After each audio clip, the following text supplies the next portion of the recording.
isoko ry'ubutunzi nyabwo n'ubwizigirwa. Ku butunzi ubwizigirwa haba harimwo Imana muri wewe, haba harimwo ubugwaneza muri wewe, kubaha Imana, kuyitinya. Burya umuntu kugira bumwizigirwa muri we abanza gutinya Imana, kumva ko atinya Imana, kumva ko watohemuka. Ubwizigirwa rero ni itunga kandi ni n'isoko ry'ubutunzi buzima, ubutunzi nyabwo. Ngo ubutunzi buronkesheje ubugunge nibugira ikimazi.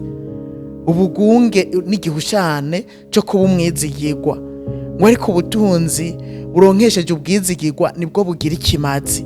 Nuko rero tuba bizigirwa. Numva ngirira impuhwe cyane abantu baba bariko baratunga uyu munsi ibidaciye mu kuri, ibiciye mu biturire, ibiciye mu kugunga abantu, kubesha ibiguzi, n'ibintu bitaba biciye mu buryo bwiza. Icompa abantu bagatunga ari ibintu baronse mu bwizigirwa, ari ibintu baronse biciye mu buryo bwiza. Abo bantu itunga rizobagirira ikimazi. Ariko ibintu biciye mu bugunge nta kimazi bizobagirira, bica biyoka mu mwanya mutoya biraguruka, numenya niyo vyaciye. Abarundi nibo baciye umugani ngo ico hawe no kwiba ucakwa no gutakara. Bisigura ngo ico waronse mu buryo butaribwo ntuzomenya n'ukuntu cagiye, kizoguruka. Kandi akenshi uronse n'ibintu mu buryo butaribwo usanga wabikoresheje nabi.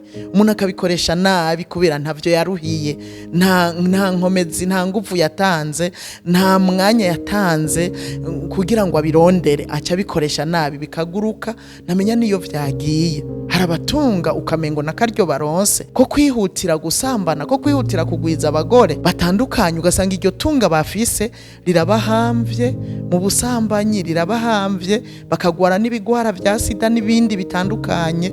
Gutunga naho tubishaka, reka tugire itunga riciye mu bwizigirwa, itunga riciye mu kuri. Iryo rizotugirira ikimazi imyaka yo kubaho kwacu. Burya nta kintu kiryoshe nko kubaho ataco ubutse, ataco uronka, warushe, wahangayitse. Guhangayika numva arico cyo bivuga neza, uko hari uronka ikintu wahangayitse, warushe, wamerewe nabi.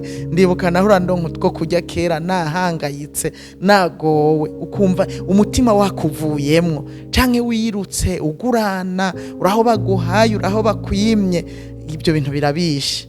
Ariko utunze utuntu tugukwiriye, ukaronka ivyuju, ukaronka ivyunyu, ukaronka ivyo wambara, atawe wivye, ubwo nibwo butunzi.